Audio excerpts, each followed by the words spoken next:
Hello, and welcome to Sobercast, where we provide AA speaker meetings and workshops in podcast format. We're an ad-free podcast, and if you enjoy listening, please help us be self-supporting by visiting Sobercast.com, look for the donate link, and drop $1 or $2 into our virtual basket. We hope you enjoy the podcast. Have a great day. Hi, everyone. My name is Kelly Jo, and I am an alcoholic. I was just telling Rhubarb that as I was driving here, I was alone in my car. That's unusual. And, I'm thinking, wow, I try not to think about what I'm going to say when I'm speaking. And I started thinking about it a little bit, and, my mind just gets all cluttered, and I know what I plan isn't going to come out that way anyway. So I turned up the music a little louder, and off we went, and that allowed me to feel God's grace. And whether I'm here, whether I'm at the bedside of a woman who has overdosed, whether I'm trying to find my son who is actively out there, I get this, it feels like someone's sitting on my chest. I feel it right now. And it really scared me for a long time. And, it was not that long ago that I realized what it was.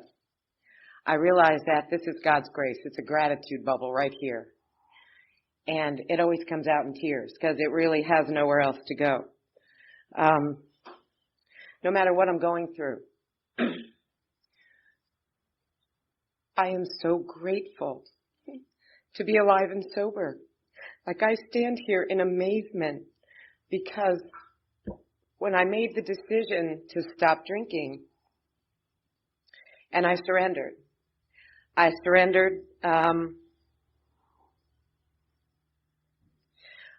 because I just knew that I couldn't go on anymore. I had become a maintenance drinker. I drank from the second I opened my eyes, so I could crawl to the shower, put on a really fine suit and some really great shoes, pretend I was going to start a day of work, drank some more, got to my desk, drank some more, started canceling appointments, drank some more, passed out, woke up, drank some more, and did it all over again for 3 months straight. And at the end of those 3 months, I sat in my office and I knew I got it. This stubborn, tenacious woman, which had done me well in many areas of my life, was certainly not what God was seeking from me.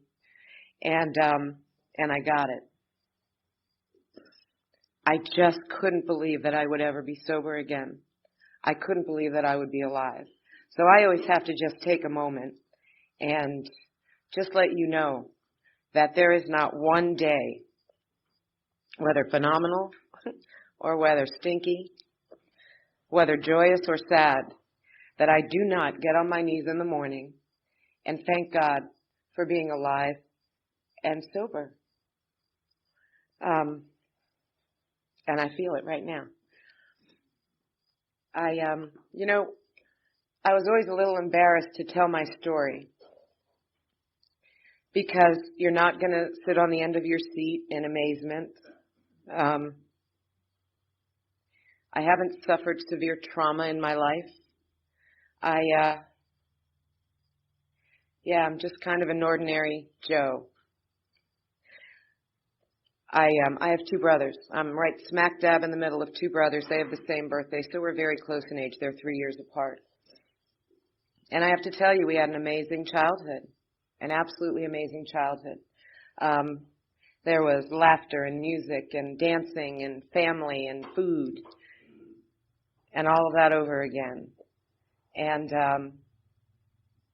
it was a really wonderful childhood. And when I was 14 years old, I was getting into a little bit of trouble. Actually, when I was 14 is when I had my first drink. We were getting ready to go to a basement party that my girlfriend was having. And I was going to meet a young man that I was going to kiss for the first time. And I was so excited. I was so excited. I used to tell his name, but he might be here someday, so I don't say his name anymore. And one of the girls got a bottle of wine, and that was really dangerous. So we opened it, and, they took a swig, and Andrea took a swig, and Laurie took a swig, and I drank the whole bottle from there. My swig was just a guzzle. Now, I say that not saying that, that's where it began and, I was off to the races then, because it's just simply not the truth. The truth is that it was the first time I ever drank. That is exactly how I drank that bottle. I passed out. I was if I weighed 80 pounds, that was a lot. I never got to kiss Gary. I got sick as a dog and thought it was the most disgusting thing in the world. That's the truth. Got no yay feelings. Wasn't able to do or become someone that I wanted to be. It was just awful. That same summer, my father was sent away to treatment for alcoholism. And I didn't even know my dad had a drinking problem. I had no clue. He traveled a lot. His line of work meant that he had a lot of alcohol and planned very large parties for the Bethlehem Steel. So he always had a big suitcase of alcohol when he came home from a business venture.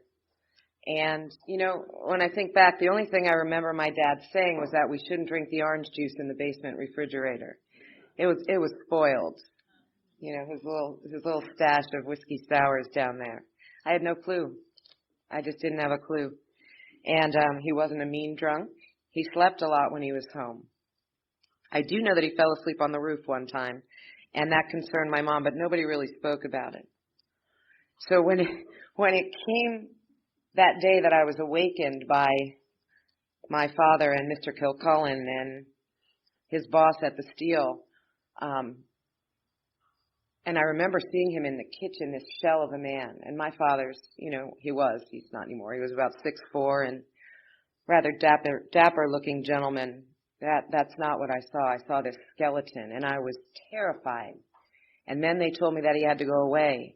And then they tried to explain alcoholism to me and my brothers. And I immediately knew he had to be sick because he was my dad, and my dad wasn't a drunk. My brothers and I looked at this time in our lives very differently. I wanted to do everything I possibly could to support my dad, my hero. My brothers were very angry, and so we handled it in different ways.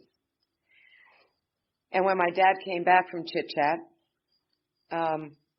he sat us down and he told us stories of his family, stories of his father's siblings and parents, and his realization now that they were not horrific drunks, that they too were alcoholics. And probably the only reason that my grandfather didn't drink was because he lived with an entire household of alcoholics. Every one of them died from some aspect of this disease. And my father warned us. He said, this is a genetic thing here. We were teenagers. And he said, you're going to want to start experiencing and take me very seriously, that you have a really high likelihood of having this same disease that I have. So I warn you, I caution you, and I will say no more. Well, honestly, when my dad spoke, I really did listen. My lifestyle at the time, I was a dancer. I was fortunate to travel all over and study in Boston and New York City. So my lifestyle didn't lend to a drinking lifestyle. And I was terrified of drugs. So I wasn't about to touch a drug. Although dancers definitely liked the dry goods. But I kept hearing my dad, and that was okay. I also remembered what happened when I wanted to kiss Gary. That just, stopped the whole thing. So everything was okay. I can do this. And as we grew, my brothers and my brother clearly did not listen to my father and started drinking at a very young age. And I watched this progression. I watched this progression in Kyle, and it scared me. Hi, sweetheart.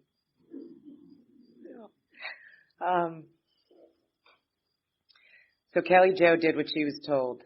And, I was really fortunate. I got married on my 20th birthday to the man of my dreams. We proceeded, not planned to, but proceeded to have a child, and then another, and then another, and then another. And, life was pretty wonderful.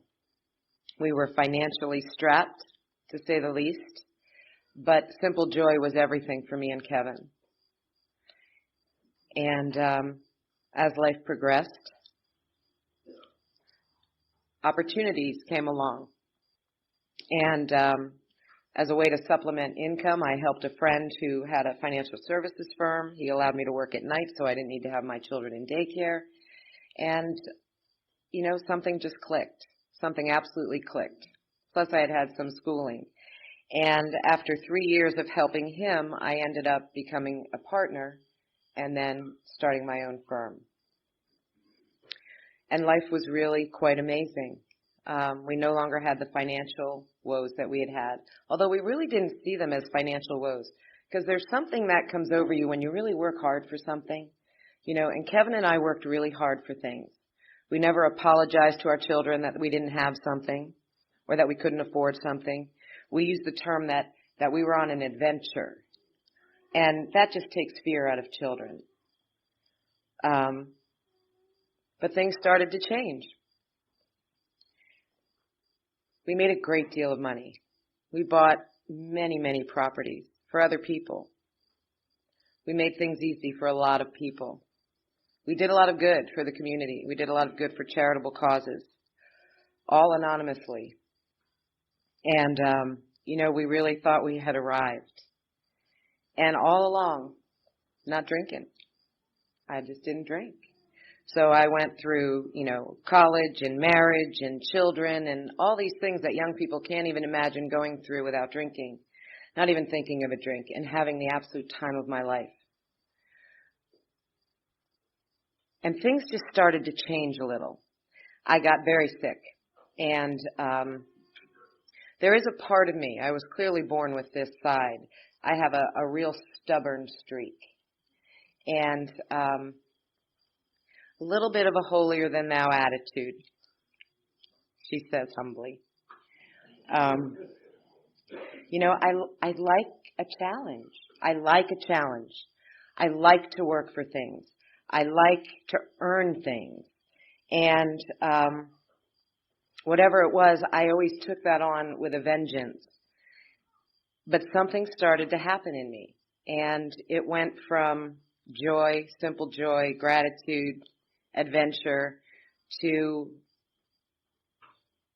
putting my own self on a pedestal. And really almost acting as if I was most powerful. The irony in all of this time is my relationship with God has always been there. From a young child, I had a real awareness of God, what I understood God to be. I came from a family of my father's sisters, all married Moravian ministers, and we used to listen to them in church all the time. And at a young age, I saw the hypocrisy. I would hear them preach, and then we would go to a picnic, and I would see them behave. And I thought, it just something clicked at a young age that I didn't like that, but that didn't mean that I didn't like God, because I knew there was a God up there. I knew you just can't look at the sky and there can't be a God. And so from a young age, I used to pray. And when my father taught us about this wonderful lifestyle, this 12-step program, which he taught us, one day at a time, let go and let God. These are all things that I heard from the time I was 14 on, and they just made sense to me. And so that helped me. That helped me get through things because I always prayed. The difference was that when my mindset changed, so did my relationship with God change. It was more like, what are we going to conquer today, Lord? As if I was truly sitting next to him and he needed me to help take care of all of you. I believed this. What a sad place to be. I ended up getting very sick, and because I was so tenacious and so stubborn and so powerful, I never went to doctors. In fact, I actually asked my husband to deliver all of our children. That didn't go over well, and he did not do that. But the truth of the matter is I was afraid. I was fearful of doctors and things. So I put on this real, puffed up, feathered attitude and just said I didn't need them. The reality is I was very, very sick with advanced Lyme disease and didn't know it. To the point where my mind was kind of like Swiss cheese. I couldn't walk, I couldn't move, I couldn't do anything anymore. So I didn't have a choice but to seek help. Still kicking the whole way. I got the PICC line, I got the antibiotic, everything's going well, and I almost instantly felt better. I really did. I mean, it took a while for my, to be able to move and for my mind to come back, but I instantly felt better. And once they removed that antibiotic, the PICC line, it was as if I had gone right back. So, not being stubborn, I sought medical treatment, and their suggestion was narcotics for the pain. Well, I knew that wasn't an answer. I knew that wasn't a solution. It was just going to stop the pain, and I needed a solution. And I heard my dad. You have a high likelihood. Drugs, alcohol. Be very careful. So I left and didn't take any prescriptions. A few weeks later did the same routine to a different doctor and the same outcome. And there was a whole lot of despair again at this point. But I had changed nothing else that I was doing either. So I was physically ill, and I was still trying to prove that I was the almighty, the all-powerful. And life quickly started to spiral downward. And we always had alcohol at the office. On a Friday night, it was not unusual for people to come over. We have a patio out back. And, after a good day to partake in some wine and some food and some fellowship, and I just never did. I just didn't drink. Well, I gave in, and I said, why not? And it's incredible that I remember that very first drink. I call it a shishi frou-frou drink. It was a madras. It was cranberry juice, orange juice, and vodka. Actually, I think it was orange juice, cranberry juice, and vodka. And I said to them, oh, my God, just put a little in because I'm not kidding you when I say they put a little in. And my gums instantly went numb. And, it truly was alcohol entering my body. And because I was so ill, this brought a little hope to me. Like, ooh, I don't feel so bad right now. And, my mindset changed almost instantly. Those shishi frou-frou drinks became my daily drink. And it made sense because I was so ill and all of my employees knew this. And they were a little like a breakfast drink, so that was okay.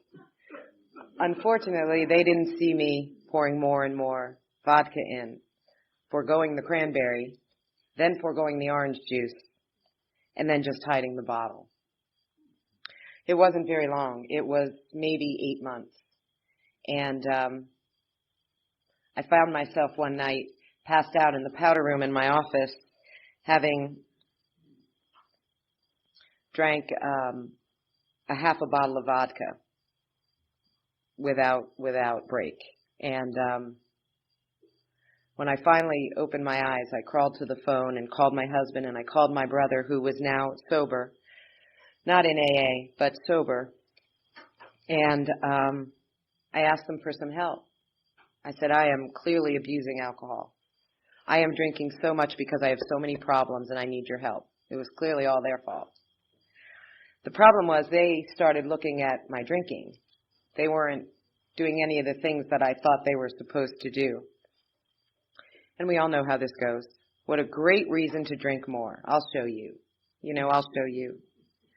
And unfortunately, it spiraled down more. I ended up, around that time, going to the Steel Hall, my father's home group, for 36 years. And I had called my dad in Florida and I said, Dad, I am really abusing alcohol. I need a little help. And I know this place helped you. I had heard him speak a few times and on his anniversary. And so he made some phone calls and there were people waiting for me. And I went in and I felt great walking in there. But I didn't feel like any of you had any clue what I was going through. You just didn't know. You certainly didn't have my problems. All the same thoughts. The area of this disease where we are not unique. So I left, and I didn't come back for a while. I attempted to do this on my own, and darn it, didn't everybody give me a reason to drink again, because they just didn't listen to me. No one would listen to me. And, I used to say unfortunately, but I will say fortunately, alcohol in my body it's dynamite. I ended up with a DUI, my name all over the papers, clients everywhere knowing what was going on. And it was the beginning of the worst before it got better. Fortunately, my body is dynamite when it's mixed with alcohol. Because I have to tell you, I can't even imagine if I had started drinking when I was a teenager. I can't imagine that I would have survived my teenage years, or if I did, if I had been able to continue to binge drink as I had started, to live in that hell. So I see God's grace is that although I was born an alcoholic, there is no doubt in my mind. I just didn't know it because I didn't drink. God's grace was that He taught me quickly, and my stubbornness allowed me to see that, my tenacity.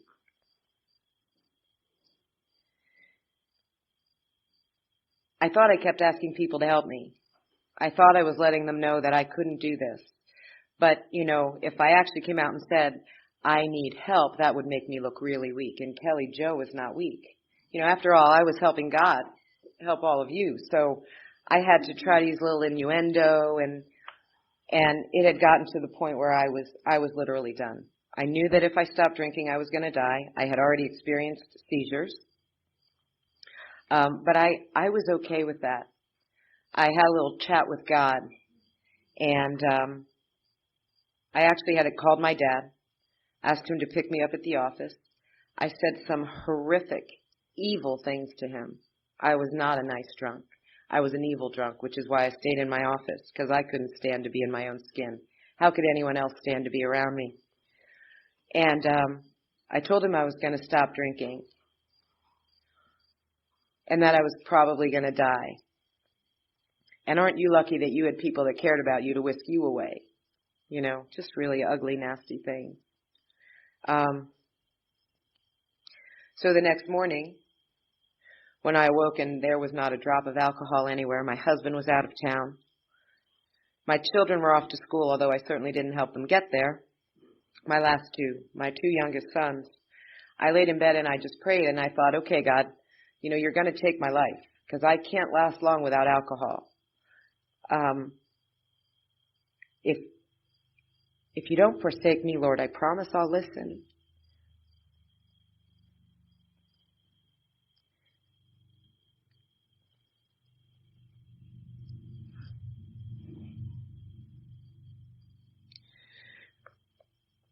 But if you're trying to teach a lesson to, my children, my siblings, my husband, of how serious this is, that's okay. But just please, Lord, let me get down to the basement and hide behind the furnace because I don't want my sons to find me.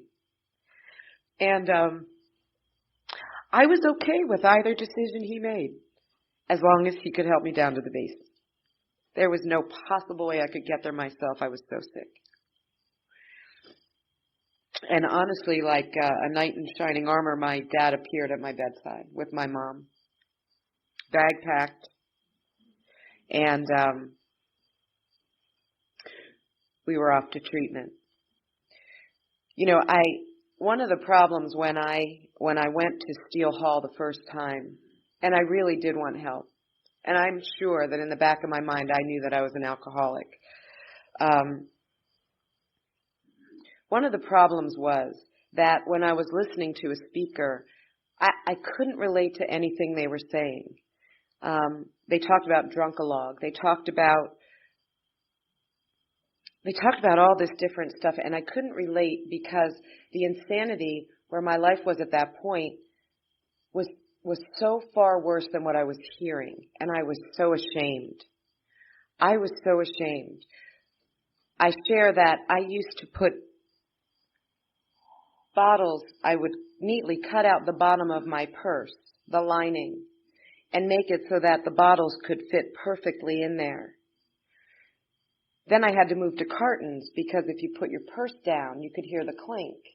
And I have to be honest, I wasn't worried about people hearing the clink. I was worried about it breaking and not having any alcohol. That's just the truth.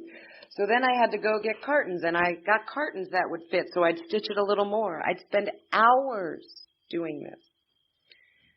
And then that little top on that wine that clicks. It's like the telltale heart. It's just that loud. I could swear everyone in the whole world could hear when I was opening that wine. I was going insane, but I wasn't hearing the insanity. I was so ashamed.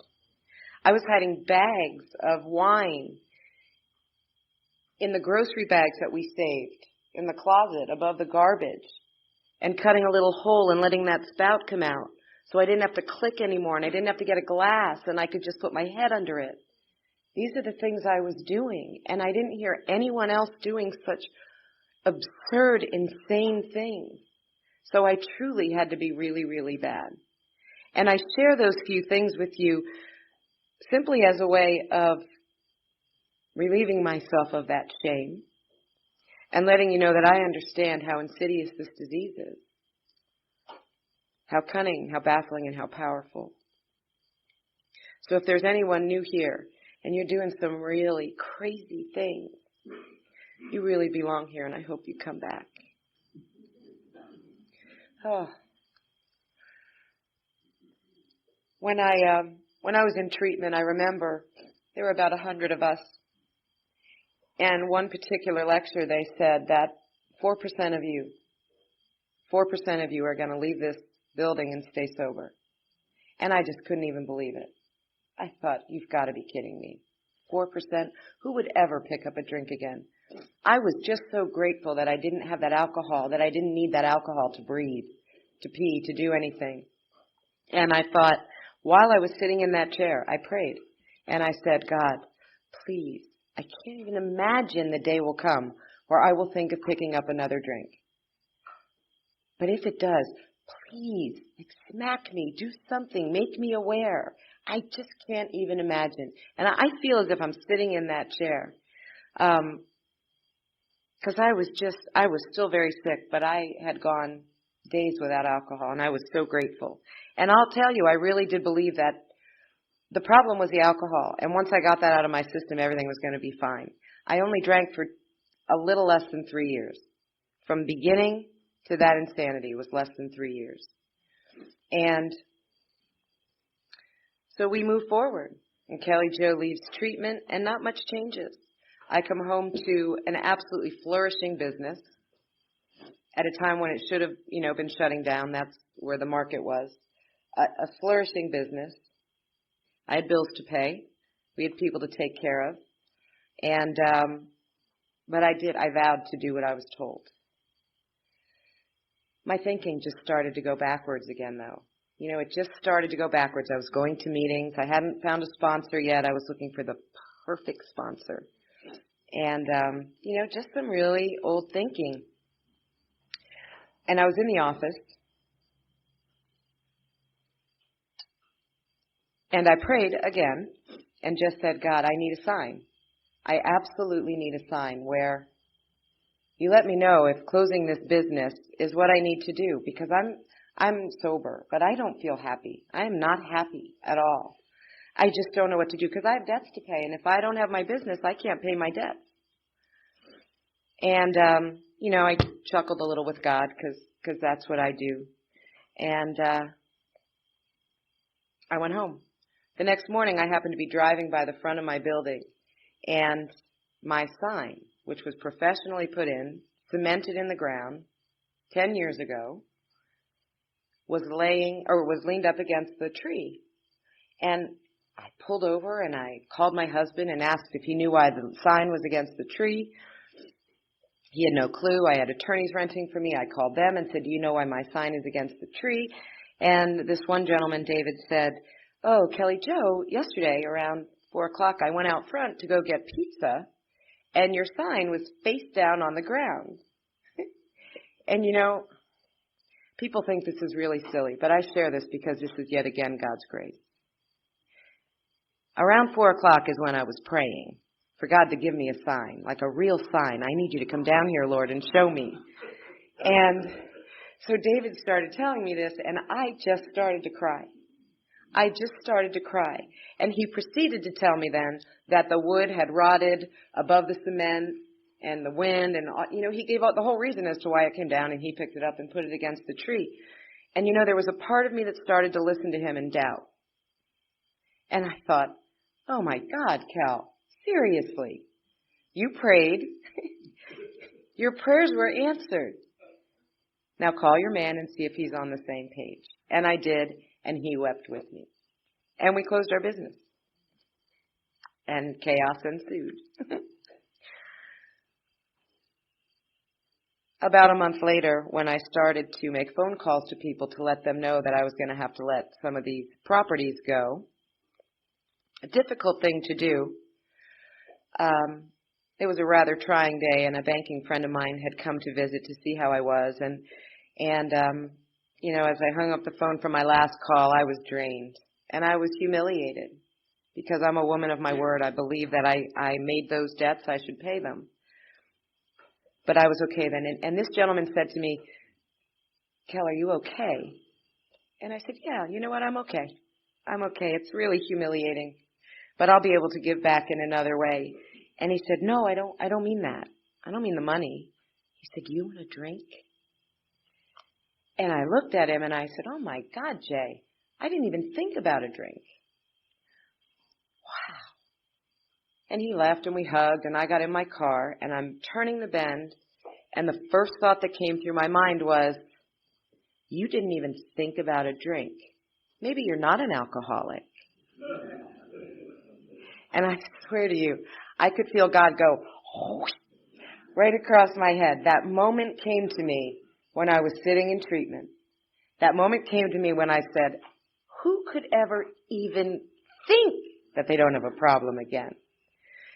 These are the little blessings that have continued to happen to me that I am now, thank God, paying attention to. I am now paying attention to once again. It got really difficult. You know, it got really difficult, and I had to do some humbling things, as did my husband. But I will tell you that Kevin and I and our children are experiencing an even greater simple joy than we did when they were so young and we didn't have any financial means. I caused a lot of chaos in my husband's life, too. I absolutely held him hostage. This wonderful marriage that we had, this partnership, this team, I became the evil master. And, yeah, I caused a whole lot of pain in my household, even though I didn't go home. And I was so angry that he let me suffer. I was so angry that he didn't leave the house with the boys. I was so angry that he just didn't see that I needed so much help.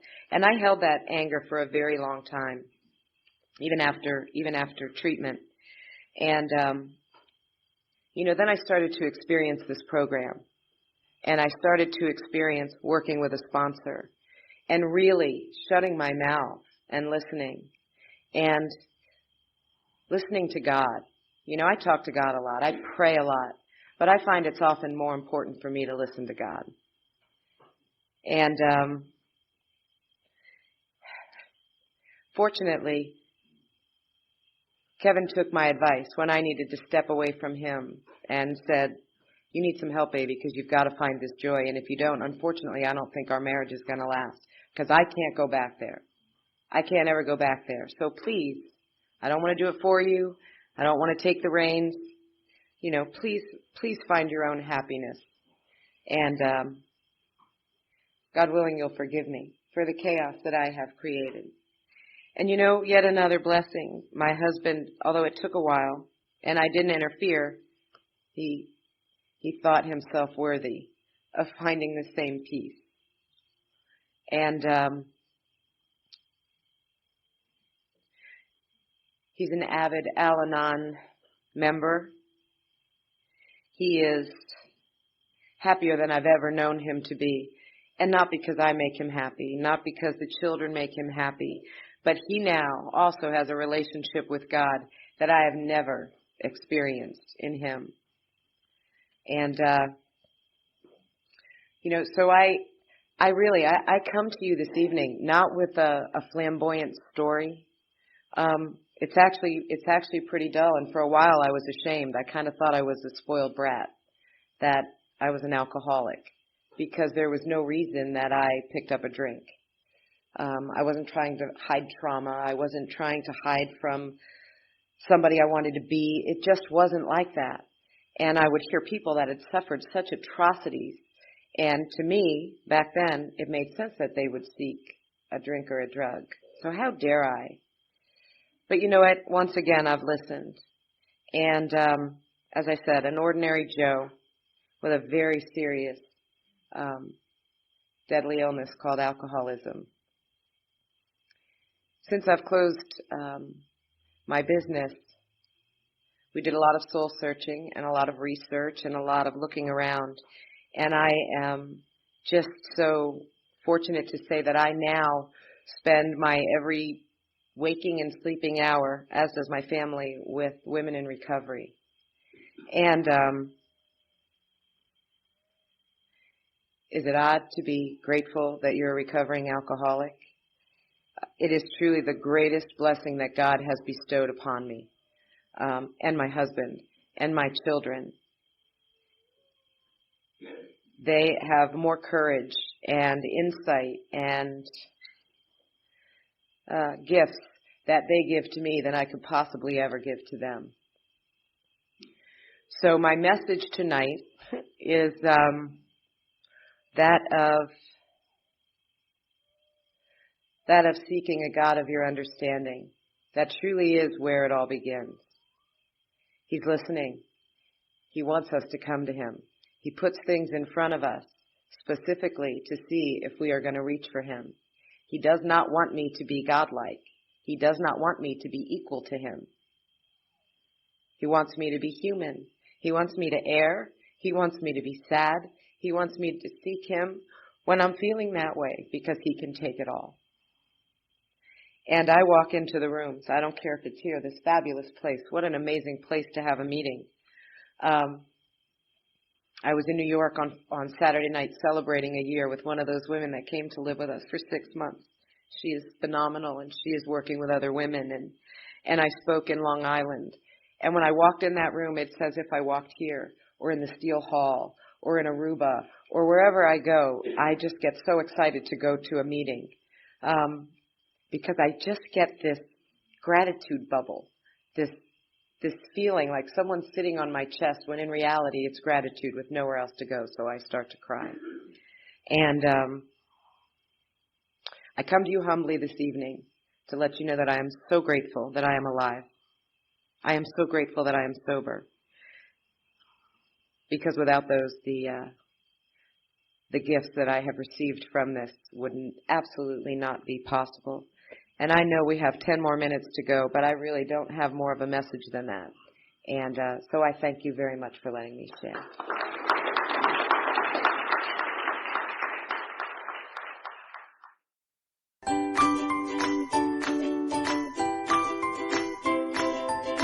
Thanks for listening. I hope you enjoyed the podcast. Sobercast is ad-free, and we'd like your help in order to keep it that way. So if you'd like to help us be self-supporting by pledging $1 or $2 a month, visit Sobercast.com and look for the donate links. Thank you very much.